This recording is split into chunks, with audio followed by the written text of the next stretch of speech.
어윈 맥머너스라는 목사님께서 이제 책을 많이 짓고 계시는데 그분이 이제 자신의 책에서 이렇게 얘기했습니다.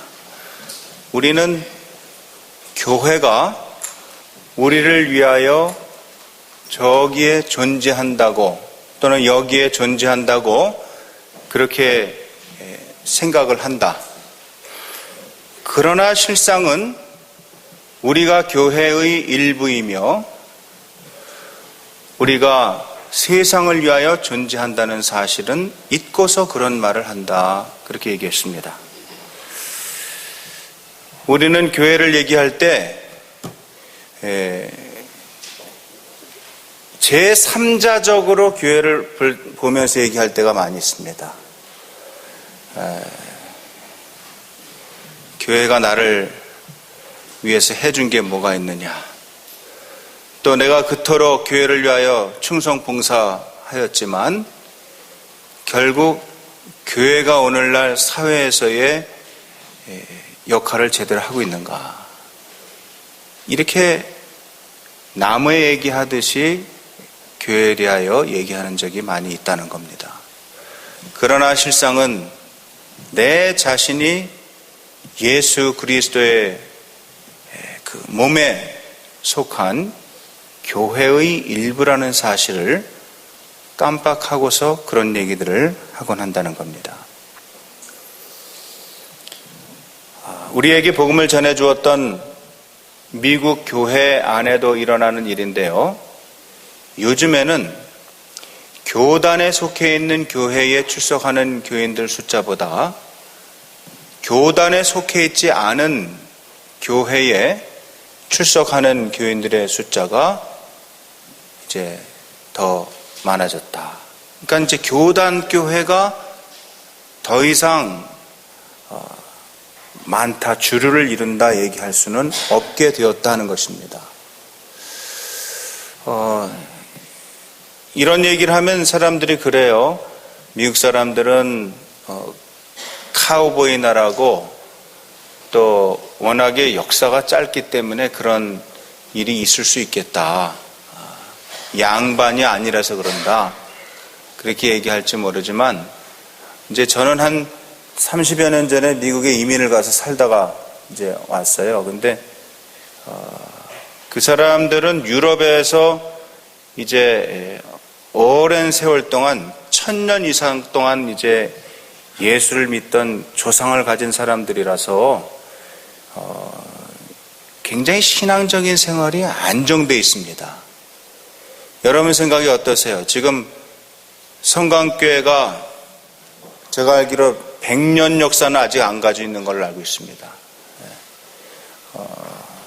제가 이렇게 보니까 저희 집안의 신앙생활한 그 연수랑 비슷한 것 같아요. 성강교회가. 저도 3대째 믿으면서 목사거든요. 근데 저희 할아버지는 저 이북서 피난 내려와서 부가현교회 장로였습니다. 부가현교회 2번째 장로예요. 지금도 당회실에 가면 첫 번째 장로님 사진, 그때는 장로님이 많이 없어가지고요. 장로님들 사진이 다 있어요. 근데 1호 장로, 그 옆에 2호 장로가 저희 할아버지 장로입니다. 그리고서 이제 저희 아버님 때로 와서 또 저희 아버님도 이제 장로님으로 이렇게 수고하셨는데요. 또 할머니 권사님, 어머니 권사님. 그러다가 이제 3대째 와서는 제가 신학교 교수면서 목사로, 또 저의 남동생도 지금 미국 대학에 있지만은 목사입니다. 그러니까 저희가 신앙생활 한 연조가 제가 이렇게 얼추 목사님이랑 대화도 하고 이렇게 교회에 와서 또 큰 성가대는 아니지만 찬양하는 모습을 들으니까 딱 저희 세대입니다. 악보를 다 읽을 줄 알고 한때는 굉장히 잘했겠군 하는 느낌이 딱 듭니다. 그러니까 이제 사람이 좀 있어야 돼요, 성가대는. 아무리 잘해도 자기 목소리가 들리면 안 되거든요. 근데 이제 보니까 악보도 다 잘 읽으시고 또 마음같이는 소리는 안 나오지만 그 뭐랄까요, 그 기본이 있는 그런 느낌이 딱 듭니다. 신앙생활을 몇 대째 하다 보면 우리 나름대로 자기도 모르는 사이에 어떤 전통이라는 게 생깁니다. 우리 한국교회가 전통이 사실은 굉장히 약해요. 이제 그래봐야 130년 예수 믿었습니다. 그 중에서 여러분들은 아마 한 2분의 1 아니면 한 3분의 1 정도 지금 차지하는 교회 역사를 가지고 있을 겁니다. 그럼에도 불구하고 우리는 너무 빨리 교회가 이렇게 노쇠해 버렸어요. 그러니까 뭐냐면 교회는요, 어떤 변하지 않는 모습을 지키기 위해서는 끊임없이 변화해야 됩니다. 그러니까 우리가 잘못 생각하고 있는 게 있어요. 우리 교회는 절대 변할 수 없다. 양보할 수 없는 게 있다. 그런 게 있을수록 변해야 됩니다. 그러니까 존 헨리 뉴먼이라는 그 유명한 학자가 있습니다. 이분이 이제 가톨릭 교회를 옹호하는, 그러면서 아주 개혁적인 신학자였는데요. 그분이 늘 교황들을 향하여 외쳤던 그 소리가 있었습니다. 가톨릭 교회가 계속 썩어가는데, 가톨릭 교회가 성경으로부터 자꾸 멀어져 가는데, 정말 하나님이 원하시는 교회의 원 모습을 지키려면 끊임없이 변해야 된다. 그거 없이는 옛날 걸 지킬 수가 없다는 거예요. 우리 생각에는 안 변하는 게 지키는 것 같은데, 변해야 비로소 옛날 걸 조금이라도 지키게 된다는 겁니다. 왜? 사람은 가만 놔두면 다 타락하게 돼 있습니다. 사람은 가만 놔두면, 교회는 가만 놔두면 다 죄에 빠질 수밖에 없습니다. 그냥 교회 다니는 게 신앙생활 하는 게 아니거든요. 그냥 교회를 지키는 게 신앙생활 하는 게 아니거든요. 끊임없이 변화해야 겨우 옛날의 그 뜨거운 모습을 중간이나마 그냥 유지할 수 있다. 미국 교회가 지금 그래요. 며칠 전에는 아주 충격적인 뉴스가 또 하나 들렸습니다.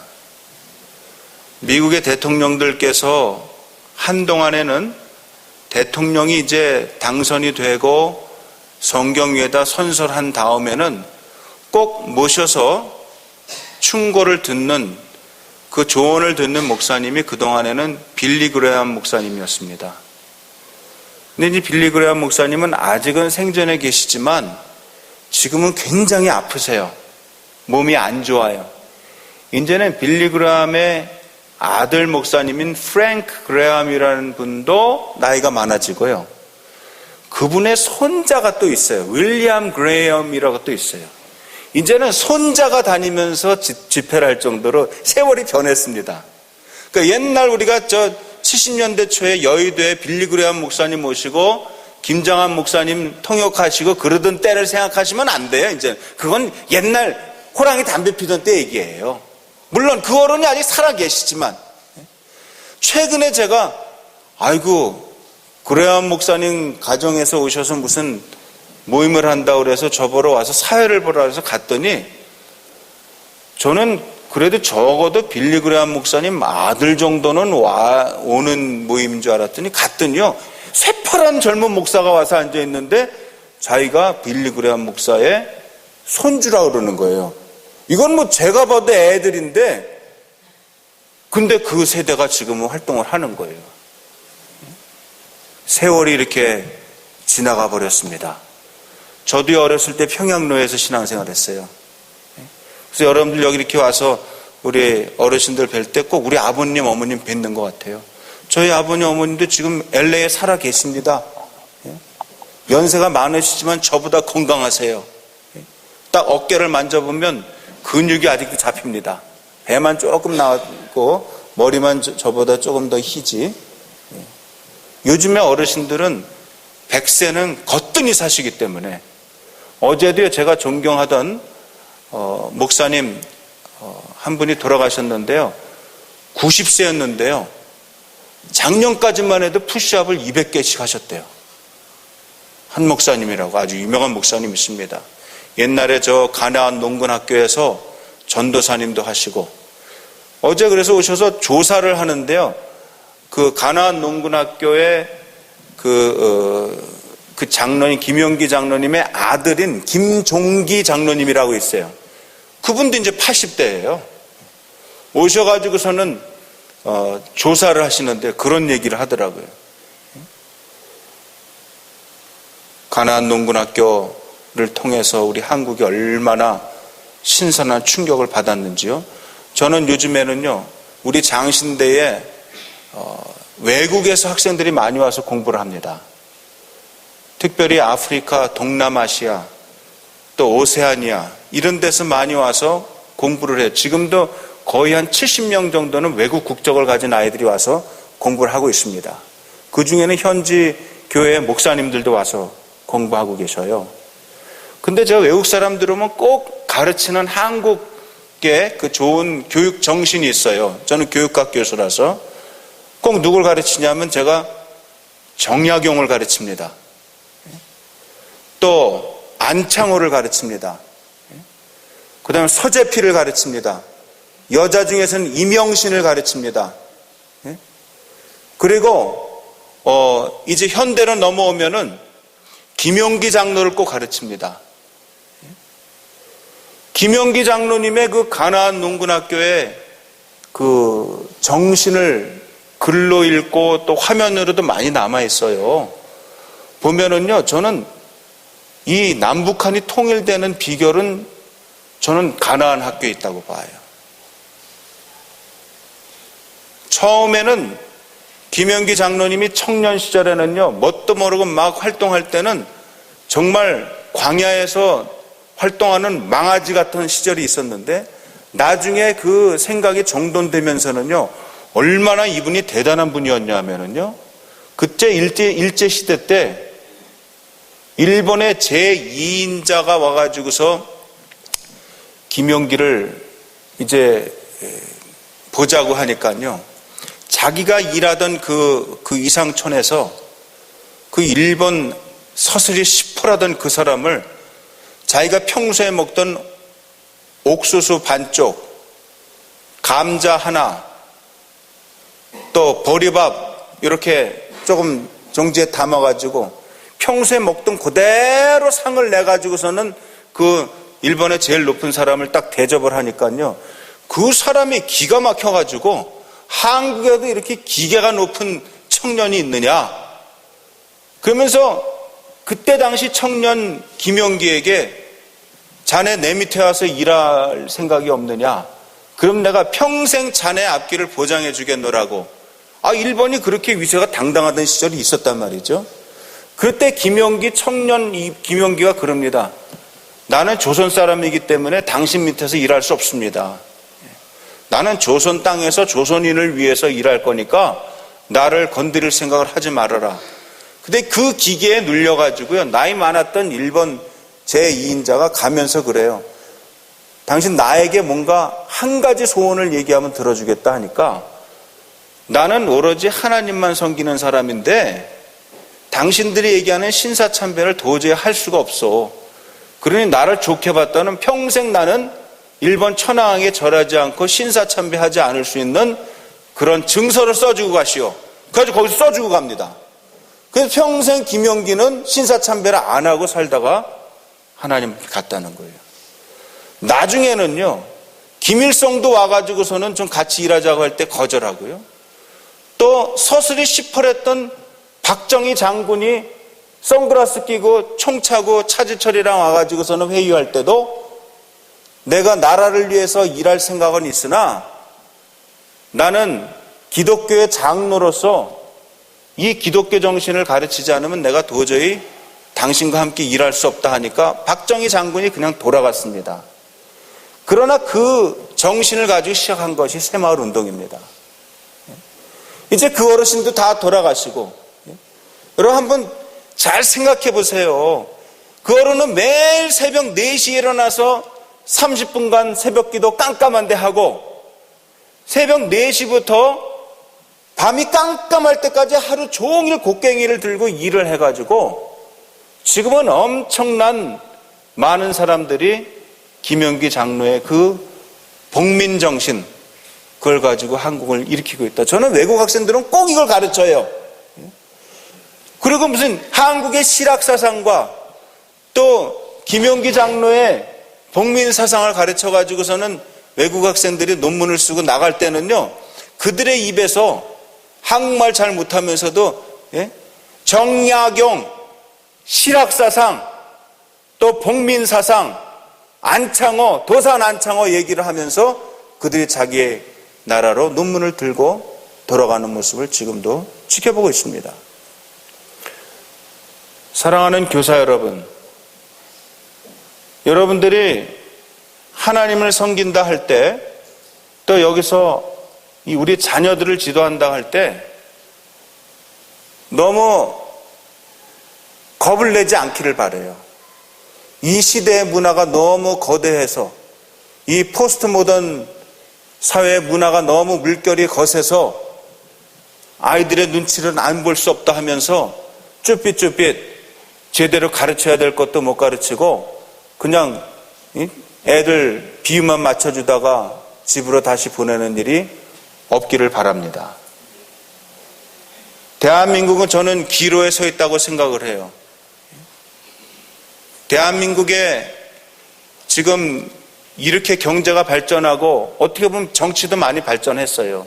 저는 지난번에 박근혜 씨랑 또 그 안철수 씨랑 또 그 문 선생 있잖아요. 세 사람 나왔을 때 제가 그랬어요. 우리 학생들한테. 세 사람 중에 누가 돼도 크게 문제는 없을 것 같다. 적어도 지금은 총칼을 들고서 나라를 다스리겠다는 놈은 하나도 없지 않느냐. 그러니 이제 우리나라가 이만큼 그래도 짧은 세월 가운데 민주주의가 발전한 거 생각하면서 참 감사하다. 그런 생각을 한 겁니다. 제가 대학생 때만 해도 맨날 여기 저 서울역 앞에 나와서 정부 타도 군사정권 물러가라고 데모하던 시절이 어저께 같은데, 이제는 그런 거는 할 게 없잖아요. 우리 젊은 그 선생님들께서 혹시 이 자리에 많이 계시다면 정말 미래 세대를 생각하면서 내가 어떠한 정신을 가지고 이 아이들을 지도해야 될 것인가, 먼저 여러분들께서 미래 세대를 위한 신앙교육의 키워드를 마음속에 담아갈 수 있기를 바랍니다. 오늘 말씀을 조금 살펴보겠습니다. 오늘 말씀 보면 평소에 그냥 보면 별로 재미도 없고 졸리기가 한량없는 구절일 수 있습니다. 뭐냐 하면 빌립이라는 사람이 어느 날 갑자기 하나님의 사자에게 명을 받고 어느 지역으로 갔더니 에티오피아에서 내시를 하는 한 고관 대작이 예루살렘에 예배하러 왔다가 집에 돌아가는 그 사람을 만나서 뭐라고 대화를 해보면 뭔가 실마리를 얻을 것이다, 그렇게 얘기를 했다는 거예요. 그래서 실제 빌립은 순종을 하고 갑니다. 여러분 오늘 말씀 보면은요, 신기한 내용들이 많이 나오는데 사실은 크게 신경 안 쓰면 그냥 넘어가기 쉬워요. 26절 한번 보세요. 맨 앞에 뭐라고 나오죠? 주의 사자가, 그래요. 사자가. 여기 나오는 사자가 뭡니까? 호랑이 사자가 아닙니다. 주의 천사가, 이런 뜻입니다. 또는 우리가 보통 예전에 부흥회 같은 거 하면은 오늘 주의 사자가 말씀 전하겠습니다 할 때 그거는 메신저라는 뜻입니다. 메신저. 그렇죠? 그러니까 주의 말씀을, 주의 일을 맡은 사람, 그런 뜻입니다. 그러니까 이거는 하나님 당신은 아닙니다. 하나님께서 사용하시는 일꾼입니다. 하나님의 일꾼이 빌립에게 말한 겁니다. 그렇죠? 그러니까 여러분 주의 일을 하다 보면, 교회에서 이렇게 일을 하다 보면 주변에 하나님의 일을 맡은 분들이 우리에게 뭐라고 분부를 줄 때가 있습니다. 그때 잘 귀담아서 들으라는 얘기예요. 빌립에게 뭐라 그러냐면 일어나서 남쪽으로 향해서 예루살렘에서 가사로 내려가는 길까지 가라 그랬습니다. 광야길로 가라는 거예요. 그러니까 빌립은 여기 말씀해 보면 토를 달지 않고 바로 갑니다. 그래서 27절 한번 맨 앞에 한번 읽어보세요. 일어나 뭐라 그래요? 일어나 가서 보니. 일어나 가서 본 거예요. 그러니까 빌립이 주의 사자에게 말씀을 들었을 때 제가 꼭 가야 됩니까? 지금 날이 안 좋은데 아니 저한테 무슨 뭐 차비를 주는 것도 아니고 무슨 말을 하나 좀 대절을 해주는 것도 아니고 이렇게 토를 달지 않고 그냥 일어나 가서 봤다 그러는 거예요. 그리고서는 가서 보니까 거기에 에디오피아의 여왕의 국고를 맡은 관리인 네시가 예루살렘에 예배하러 갔다 오는 게 보이더라는 거예요. 그리고서는 이제 돌아가는데 신기한 장면이 나오는 겁니다. 덜덜덜덜 거리는 수레에 이 네시가 거기 타고 앉아가지고서는 글을 읽더라는 거예요. 이거 굉장히 신기한 장면입니다. 잘 보면 이 이방인이 말이에요. 히브리 말로 적혀 있는 이 성경을 두루마리 성경을 이렇게 보고 앉아 있단 말이죠. 이방인이 예루살렘에 예배하러 가는 것도 신기한 일인데 또 덜덜거리는 수레에 타고 앉아서 또 글을 읽는 것도 또 신기한 일인데 그 글이 뭐냐 하면 성경 두루마리라는 거예요. 들어보니까 이사야의 글을 읽더라. 그런데 29절에 이제 하나님의 직접적인 개입이 나옵니다. 29절 한번 같이 읽어봐요. 시작. 성령이 빌립더러 이르시되. 맞아요. 성령이 빌립더러 이르시되. 성령께서 웬만하면 이렇게까지 개입하지 않습니다. 주의 사자를 통해서 하든지 이렇게 하면 되는데 지금은 이제 일이 급해진 거예요. 직접 오셔서 말씀하는 거예요. 그래서 뭐라 그러냐면 이 수레로 가까이 나가라는 거예요. 나가라. 그러니까 또 이 빌립의 특징이 뭐냐면요. 순종을 잘해요. 직접 또 가는데 여러분 생각해 보세요. 수레가 빠릅니까? 빌립의 발걸음이 빠릅니까? 수레가 빠르겠죠. 그 30절 보세요. 빌립이 달려가서 그럽니다. 달려가서. 때로는요. 하나님이 뭘 명하시면 별로 수단도 없이 이렇게 막 명하실 때가 있어요. 무조건 와서 성가대 하라는 거예요. 그리고 아이고 저는 요새 목이 안 나오는데 옛날 같지 않은데요. 처녀 때 같지 않은데요. 그래도 성가대 하세요.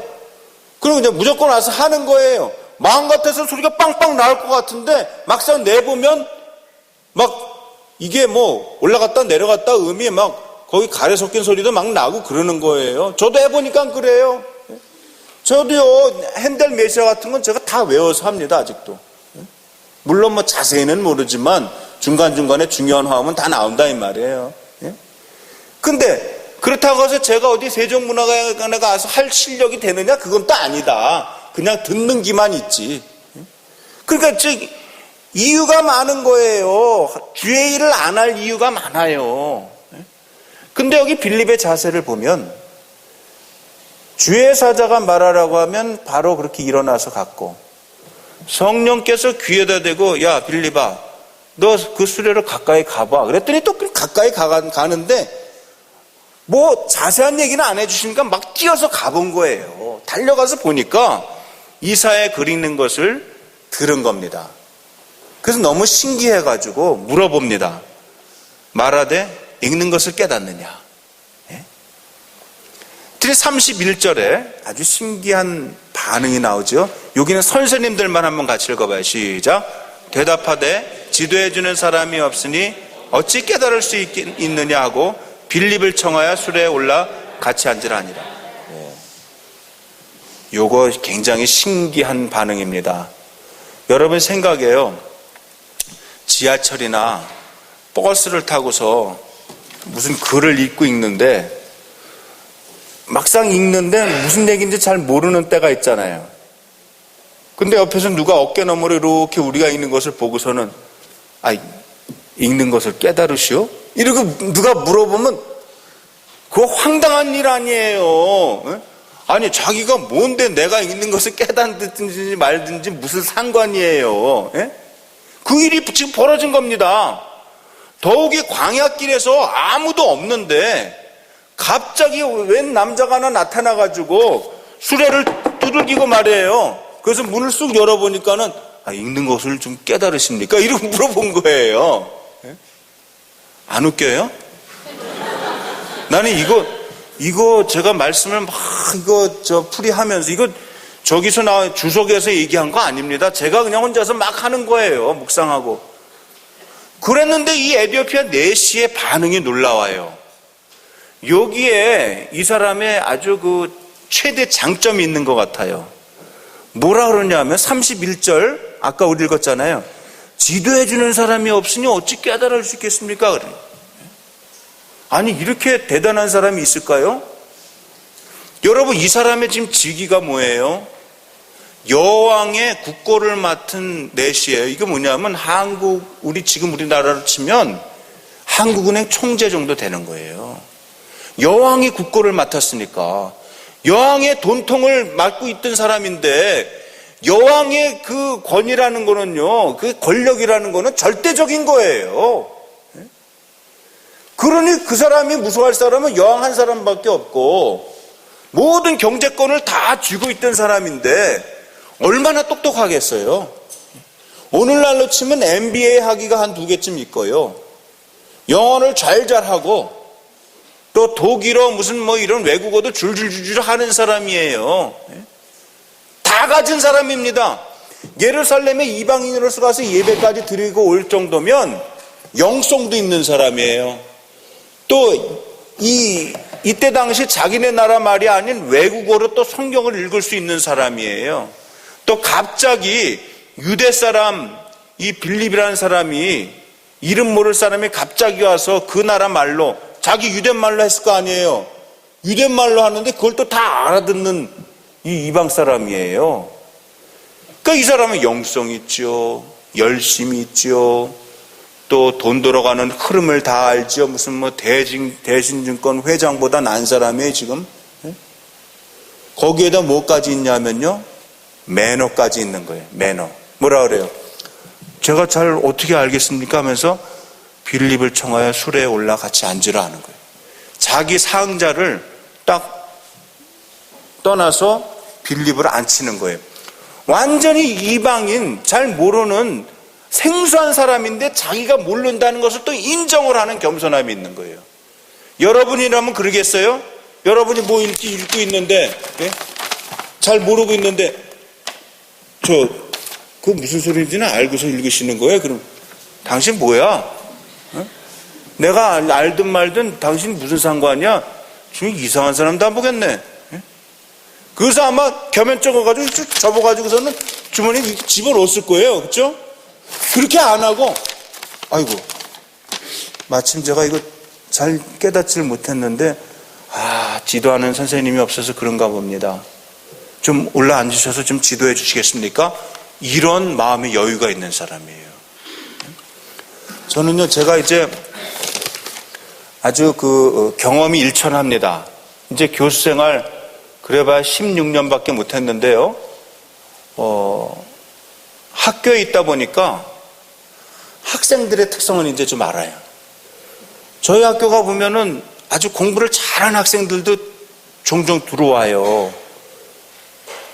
근데 공부를 잘하는 사람이나 못하는 사람이나 학생은 매 한 가지예요. 뭐가 매 한 가지냐면 다 모르는 건 똑같아요. 예를 들어서 신대원 1학년에 들어왔는데 처음 들어오자마자 헬라어를 잘 읽는 신대원생은 아무도 없어요. 또 혹시 자기가 독학으로 좀 했다고 해도 들어와가지고 선생님이 아는 거를 학생이 알기란 어려워요. 그거는. 그러니까 뭐냐면 학생은 누구나 다 모른다. 다 모른다. 근데요, 앞으로 대성할 가능성이 있는 학생과 그냥 그렇게 그냥 지지고 볶고 그냥 살다가 그냥 그럴 학생과 구분이 딱 되는 하나의 중요한 포인트가 있습니다. 그게 뭘까요? 뭔가 대성할 사람은요, 자기가 뭘 모르는지를 알아요. 모르는 거는 다 똑같아요. 근데 자기가 뭘 모르는지를 아는 사람은 보면 대부분 대성이에요. 근데 자기가 뭘 모르는지도 모르는 사람은 세월이 한참 지나도 변화가 없어요. 저는요, 우리 교우들도 마찬가지라고 생각을 해요. 우리가 깨닫기 전에는요, 누구나 다 똑같이 몰라요. 똑같이 모르는데 어떤 분들은 자기가 뭘 모르는지를 알아요. 이게 아브라함 매슬로라는 사람이 그런 얘기를 했어요. 사람이 뭔가 새로운 거를 인지하는 능력을 처음에는 누구나 다 못 갖고 있는데 그게 발달하면서요, 무의식적인 무능력 상태, 그러니까 자기가 뭘 모르는지도 모르는 상태가 있다는 거예요. 그러다가 의식적인 무능력 상태가 있다는 거예요. 이게 비슷한 말 같아서 많이 헷갈리시겠지만, 무의식적인 무능력 상태에서 의식적인 무능력 상태로 가는 때가 있어요. 이게 하나의 이 개안하는 때입니다. 개안. 성경도요, 말씀도 우리가 읽다가 처음에 볼 때는 누구나 다 몰라요. 그러다 하나님께서 이제 어떤 계기를 주시면 자기가 뭘 모르는지가 보여요. 그래서 뭘 모르는지도 모르는 때는 누구나 다 성경이 수면제입니다. 누구나 다 수면제예요. 그래서 이렇게 신경 내과 가시면, 자, 예수를 잘 안 믿는 의사도 가끔 그래요.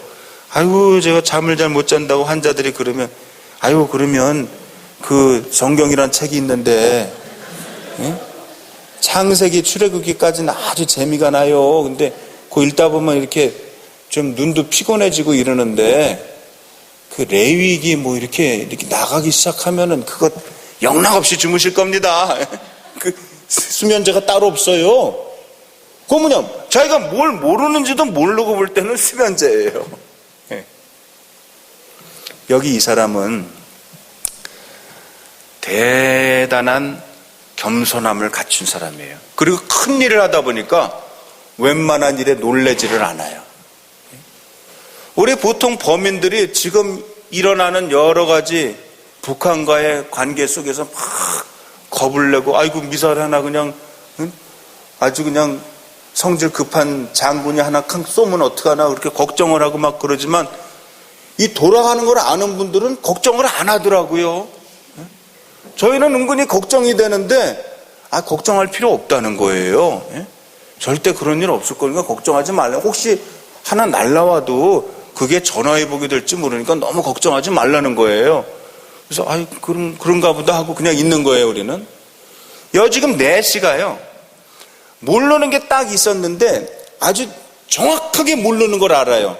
32절서부터 나오는 구절 한번 보시겠습니다. 거기 구절에 나오죠. 그가 나오죠. 그가 도살자에게로 가는 양과 같이 끌려가고 털 깎는 자 앞에 있는 어린 양의 조형과 같이 그의 입을 열지 아니하였도다. 그 다음 33절 보면 그가 구령을 당했을 때에 쭉 나오다가 누가 그의 세대를 말하리요. 그러면서 이 내시가요, 34절 같이 읽어봐요. 시작. 그 내시가 빌립에게 말하되 청컨대 내가 묻노니 선지자가 이 말한 것이 누구를 가리킴이냐, 자기를 가리킴이냐, 타인을 가리킴이냐. 질문이 좋지요. 공부 잘하는 사람들은요, 공부 못하는 사람이랑 똑같이 모르는 건 똑같아요. 근데 공부를 할 가능성이 있는 사람들은 질문이 좋아요. 질문은 자기가 아는 질문이 아니에요. 뭘 모르는지에 대한 질문이에요. 그러니까 여러분들, 미래 세대를 어떻게 신앙교육을 할 수 있을까요? 미래 세대가 미래 세대가 앞으로 알아야 되지만 현재는 모르는 게 뭔지를 질문할 수 있도록 도와줘야 돼요. 그렇게 하려면 어떻게 될까요? 선생님들 지금 저 보고 있어요? 그럼 아이들의 마음을 읽어야 돼요. 마음을. 이제 세월이 지금 시간이 많이 갔기 때문에 계속 할 수는 없어요. 우리는 무조건 3시 반에는 끝내야 되는 거 아니에요. 주님 오시는 그날까지. 아이들의 마음을 읽어야 된다. 제가 오늘 이렇게 성강교회 와가지고서는 제일 마음이 행복하고 좋은 거는 뭐냐 하면 우리 담임 목사님 방에 애들이 막 들락달락거리는 거예요. 나는 그게 너무 좋아요. 아마 어르신들 중에는 아이 저 꼬마들이 왜 저렇게 우리도 안 들어가는 데를 저 거룩한 방에로 함부로 들어가는가 혹시 그렇게 생각할지 모르지만 저는 좋더라고요. 목사님이 또 아이스크림 이렇게 막 목사님 방에 냉장고에 이렇게 사다가 쟁겨놓고 애들이 들어와서 마음껏 하나씩 꺼내가게 이렇게 하는 거예요. 마음을 읽는 거예요. 사람이 앞에 있어서 얘기하기는 좀 그런데 감성교육입니다. 어떻게 하면 아이들의 마음을 읽을 수 있을까요? 어떻게 하면 이 시대의 젊은이들의 마음을 읽을 수 있을까요? 요즘에 자녀들이 아이들이 뭘 좋아하는지를 알아야 돼요. 내가 좋아하는 거를 니네들이 하라고 그러면 안 되는 거예요. 저도요 벌써 제가 좋아하는 걸 애들이 하기에는 너무 이미 늦어버렸어요. 저도 막 자녀가 시집가고 막 이래 놓으니까요 제가 원하는 거랑 우리 아이들이 원하는 거랑 벌써 달라졌어요. 또 저희 아버님이 원하는 거랑 우리 아이들이 원하는 거랑은 달라요. 저희 아버님 세대와 우리 딸들, 이 자녀들 세대랑은 벌써 60년, 70년 차이가 나버리는 거예요. 같을 수가 없어요. 그러니까 어떻게 해요? 어쩔 수 없이 내가 내려오는 수밖에 없어요. 어쩔 수 없이. 그러니까 예수님이 괜히 돌아가신 게 아니에요. 완전 내려와서 돌아가시지 않으면 도저히 사람들 마음을 알 길이 없어요. 왜? 너무 높이 계시기 때문에 하나님은. 에이 안 되겠다. 그냥 내가 차라리 내려와서 같이 살다가 이놈들 위해서 죽어야 되겠다. 그리고 돌아가신 거예요. 감성교육입니다. 아이들 있는 쪽으로 가야 돼요. 아이들 있는 쪽으로. 그러니까 어떻게 하면 내 주위에 애들이 꼬일까를 자꾸 연구를 해야 된다. 아이고 니네들이 할아버지한테 와야지. 야 우리는 그냥 어른들한테 인사를 이렇게 다니려고 그랬는데 니들이 와야지 내가 가니? 아니에요. 할아버지 할머니가 애들한테 가야 돼요. 그래야 저는 성광교회가 예전의 영광을 뛰어넘는 영광을 다시 찾을 줄로 믿습니다. 감성교육을 해야 돼요. 감성교육. 아이들 마음을 읽어야 돼요. 그 다음 두 번째입니다. 오늘 여기 말씀이 이렇게 쫙 보면은 해답이 나와요. 빌립이 갑자기 주의 사자의 명을 받고 길을 떠났는데요. 뭐 이런 게 없어요. 야 빌립아, 내가 너 조금 있으면 어느 이방인을 만나게 할 텐데 이사야서 53장을 평소에 좀 공부를 좀 해라. 이렇게 한 적이 없어요. 그냥 갑자기 주의 사자가 너 일어나서 저 광야 길로 가는 데로 가봐. 그러면 웬 사람이 수레 타고 갈 거야. 그럼 거기서 무슨 얘기가 진행되는지 거기서 알아서 대처를 해라. 그런데 보니까 이사야서를 읽고 있는 거예요. 만약에 평소에 빌립이 하나님의 말씀을 읽는 훈련이 안 돼 있고 하나님의 말씀을 연구하는 그런 준비가 안 돼 있다고 하면 하나님이 쓰실 도리가 없는 거예요. 그리고 교사들은 뭐 하는 사람들이냐? 교사들은요, 평소에 말씀 공부를 하는 사람들이어야 돼요. 여러분들 그냥 애들 눈치나 보고, 애들이랑 같이 노는 걸로 그게 충분하지 않아요. 애들이 일단 왔으면, 그 다음에는, 야, 니네 요새 뭐가 제일 관심사냐? 응? 어떻게 지금 니네들 살고 있어? 응? 너네 요새 제일 좋아하는 게 뭐야? 뭐 싸이의 젠틀맨이야 뭐야? 응?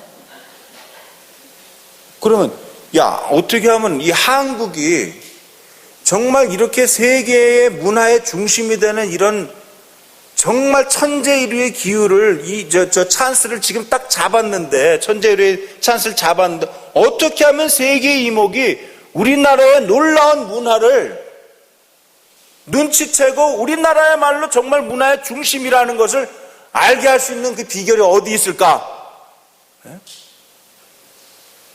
이스라엘이 그렇게 조그만 나라인데 어떻게 미국도 무시 못하고 또 독일도 무시 못하고 일본도 무시 못하고 그렇게 될 수 있는 비결이 어디 있었을까? 그건 하나님의 말씀에 있는 거다.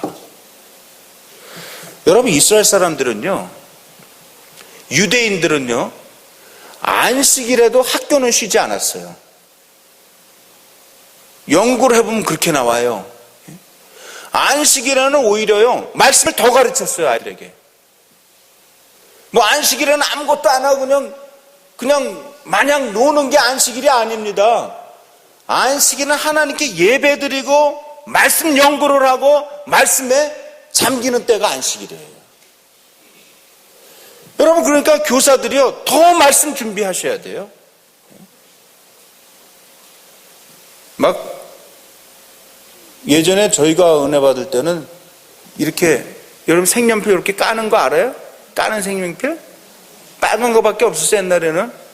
그래가지고 하도 이걸 거가지고 나중에는 이 본문이 안 보여.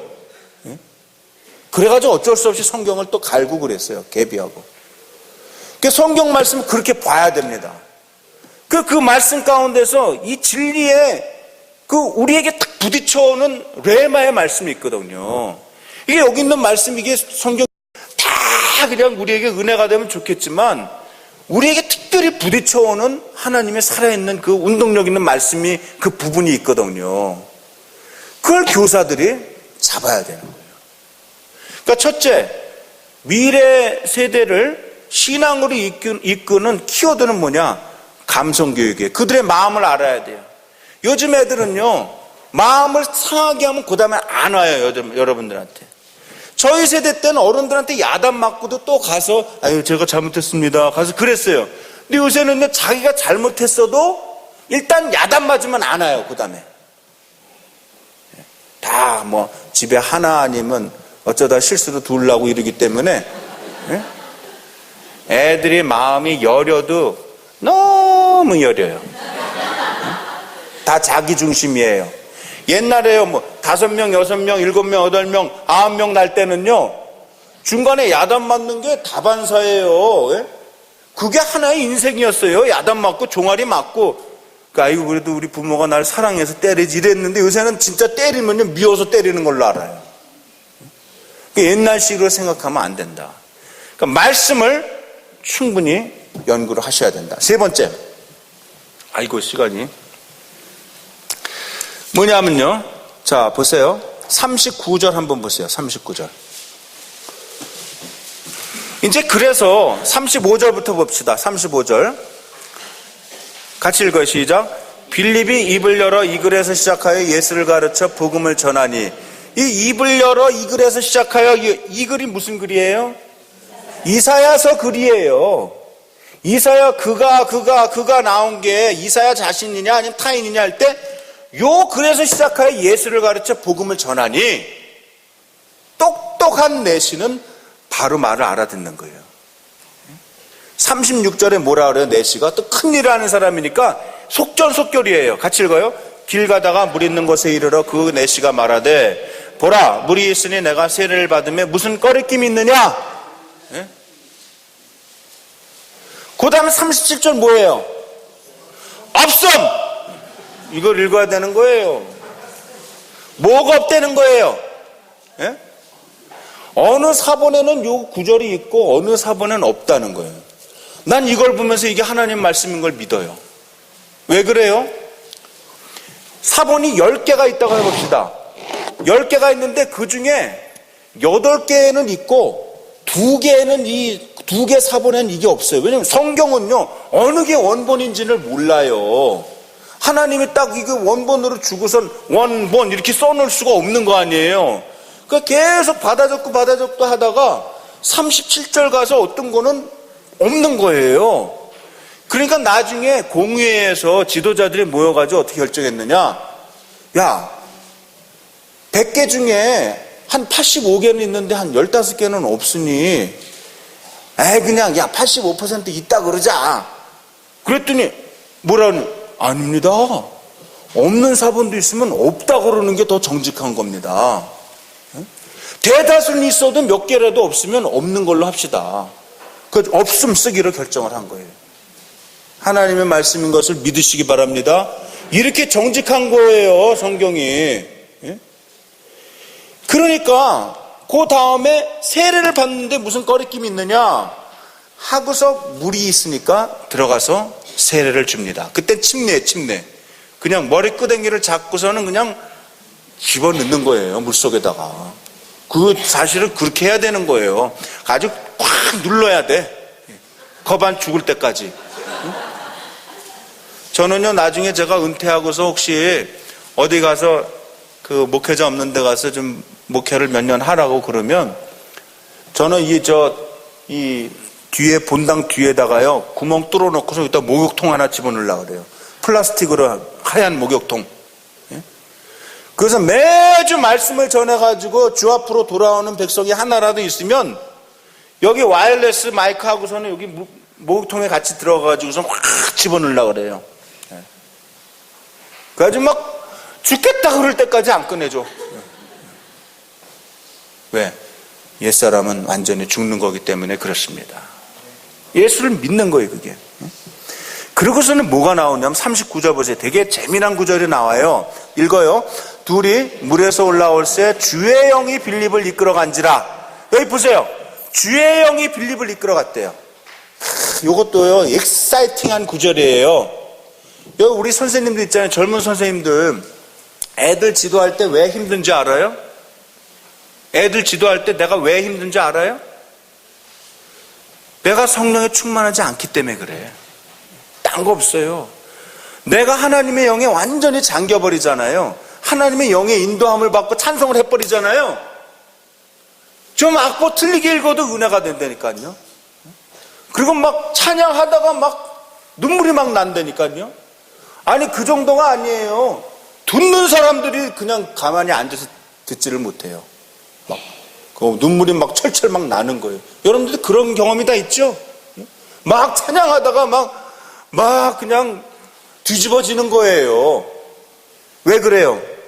주의 영이 빌립을 이끌어갔기 때문에. 여기 이끌어갔다 이 말은요, 이렇게 곱게 이끌어갔다는 얘기가 아닙니다. 헬라어를 그래서 봐야 돼요. 신학을 하는 사람이 필요한 거예요.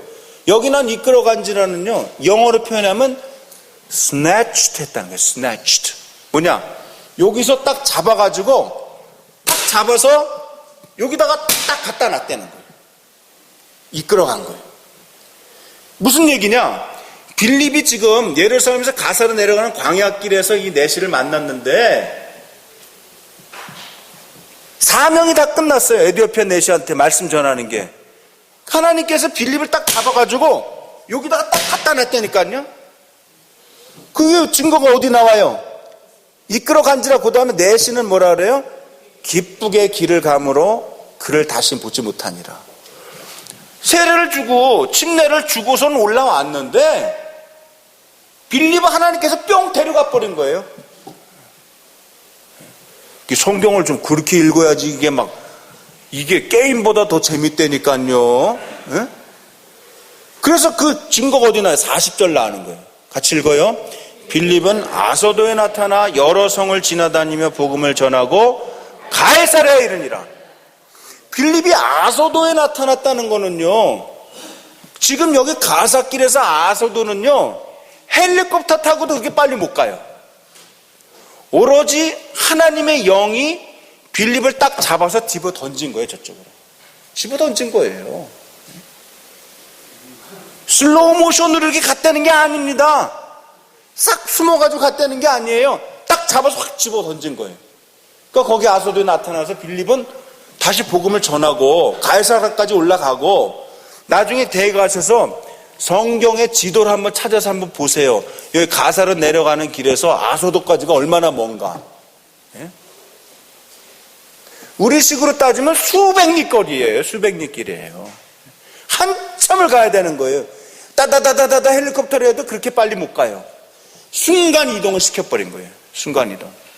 그게 성경이 얼마나 재미난 책이에요. 그러니까 뭐냐? 미래 세대를 잘 인도하는 신앙교육 키워드 중에 첫째는 뭐라 그랬어요? 뭐라 그랬어요? 감성교육. 왜 이제 일어났으면 얘기해야 될 거 아니야. 감성이. 그 다음에는요, 하나님 말씀에 정초한 교육을 해야 돼. 자기가 말씀의 은혜를 받아야 되는 거예요. 아니, 목사님이 가르치시는 말씀을 가지고서는 안 되는 거예요. 목사님은 우리의 삶을 인도해 주시는 인도자시지 우리의 삶을 책임져 주는 분이 아니에요. 목사님께서는 제사장으로서 우리의 삶을 하나님 앞으로 이렇게 쭉 인도해 주시는 영적인 아버지 같은 분이에요. 목자예요. 그러나 여러분이 읽어야 될 성경을 대신 읽어줄 수는 없다. 그렇죠? 그러니까 교사들은 뭐예요? 작은 목자예요. 작은 목자. 목사님이 다 애들까지 다 할 수가 없기 때문에 여러분들을 위임을 해서 대리를 세운 거예요. 그러니까 말씀에 아주 정통해야 돼요. 그래서 교사를 하다가 신학교 가는 경우가 많은 이유가 그거예요. 교사를 제대로 하다 보면 말씀 연구를 할 수밖에 없어요. 그 다음 맨 끝에는 뭐냐? 어떻게 미래신앙 교육 키워드 중에 맨 끝에는 뭐냐? 주의 영으로 해야 된다는 거예요. 여기 보세요. 39절에 물에서 올라올 새 뭐라 그래요? 주의 영이. 주의 영이. 빌립이 하나님의 일을 할 수 있었던 이유는 뭐냐? 주의 영의 이끌림을 받았기 때문에 그런 거예요. 그래야 피곤하지 않습니다. 그래야 여러분 마음에 감동이 있어요. 여러분, 가르치는 사람의 마음에 감동이 없으면 듣는 사람은 다 자요. 가르치는 사람이 성령에 충만하고 그 능력에 붙잡힌 삶을 살아야 아이들이, 그때쯤 돼야 아이들이 아이고 우리 선생님 좀 은혜 좀 받았나 보다 이렇게 생각을 해요. 만약 선생님이 그냥 맹숭맹숭 해가지고 그냥 야 니네들 내가 해보니까 신앙생활하는 건 너무 좋은데 가능하면 하기 바란다. 그럼 아이들이 뭐라 하냐? 선생님이나 하세요. 나는 크게 관심 없으니까요. 선생님이나 하세요. 그게 아니고 선생님이 가르치면서 주의 영이 완전히 주의 신의 감동이 돼서 뜨거운 마음으로 막 기도할 때는 그냥 방언도 막 터쳐나오고요. 막 어떤 때는 막 기도하면 막 병자도 막 낫고. 저는요, 제가 교사 때 이미 막 그렇게 애들, 야, 성경에 뭐 보면 말이야, 기도하면 난다 그러는데 한번 시험 삼아 해보자. 시험 삼아 했는데 막 낫는 거예요. 그 내가 해요? 하나님이 하시는 거지. 제가 목사를 하면서도 그래요. 막 아프다 그러면, 아유, 그래요. 그럼 뭐 순복음교회 있는 목사님만 기도하나? 나도 목사인데 한번 해봅시다. 그러고선 주의 이름으로 내가 기도한다. 진짜 낫는 거예요. 아니, 그러면, 아이고, 목사님도 좀 능력이 있으시네요. 말은 그렇게 하지만 속으로는 은혜를 받는 거예요. 따라해보세요. 감성교육, 말씀교육, 성령교육. 이 세 가지를 꼭 가지고 있으시기를 바랍니다. 그래야 그야말로 정말 성광교회가 하나님이 기뻐하시는 교회로 대를 이어갈 수 있습니다. 또 더 번창할 수 있습니다. 그래서 이 지역사회가 이게 얼마나 좋아요. 저는요, 제가 저 외국 생활을 오래 해서 그런지 몰라도 저는 미국 가서도 한국 사람 하나도 없는 데서도 개척교회 했거든요. 나는 한국에서 정말 개척하는 사람들 너무 부러워요. 왜냐면 다 한국 사람 아니에요. 여기는 동서남북을 봐도 다 한국 사람이고 말이 다 통하는데 뭐가 문제예요? 저는요, 미국 시골에 맨 미국 사람만 있는 데서도 하는데 어쩌다 한국 사람 한 번 오면은 막 눈물이 나요. 아유, 막 목사가 그러는 거예요. 이렇게 와주셔서 너무 감사합니다. 그전에는요, 제가 맨 큰 교회만 다녀가지고요, 교회 사람 모이는 게 당연한 건 줄 알았어요. 근데 한국 사람이 없는 데 가서 해보니까 한 사람이 오는 게 얼마나 귀중한 건지 몰라요. 근데 여기 지금 용산구에는 물론 여기는 외국 사람들 좀 있지만 다 한국 사람 아니에요. 여러분들 이 성광교회에 이전에도 없었던 부흥의 역사를 다시 체험하는 여러분들 되시기를 바랍니다. 이제는 더 이상 이유는 없어요. 예? 무슨 여기 무슨 큰 프로젝트가 무슨 요새 망가졌다고 해서 우리가 망하는 것도 아니고요. 그거 했다고 해서 또 부자 될 사람은 사실 별로 없었어요. 예? 이제 하나님께 다 맡기시고 다시 한번 해봐요. 감성교육, 말씀교육, 성령교육. 하나님이 기뻐하시는 교사로 또 부모님으로 이 교회와 나라를 일으키신 여러분들 다 되시기를 바랍니다. 기도하겠습니다. 하나님, 한 번도 우리 한민족의 역사가 쉬운 적이 없었습니다. 쉽게 풀려본 적이 없었습니다. 늘 그때가 제일 위기라고 했고 바로 이때가 제일 어려운 때라고 늘 얘기하며 우리는 살아왔습니다. 하나님, 그러나 하나님을 의지하고 또 새롭게 성광교회의 앞날 또 현재를 위해서 기도하오니 주님께서 먼저는 우리 교사들 마음속에 아이들의 마음을 읽는 감성교육과 또 하나님의 말씀에 정초한 말씀교육, 또 하나님의 영에 사로잡힌 성령 교육의 기초를 확실히 놓을 수 있도록 우리를 붙잡아 주옵소서. 하나님께서 사랑하시는 종을 우리 교회에 불러주셨사오니 목사님을 중심으로 하여 우리 교회가 하나로 뭉치게 도와주시고 하나님께서 원하시는 이 시대에 꼭 빛을 발하며 소금과 같이 녹아지는 귀한 교회가 될 수 있도록 인도하여 주옵소서. 예수님의 이름으로 기도하옵나이다. 아멘.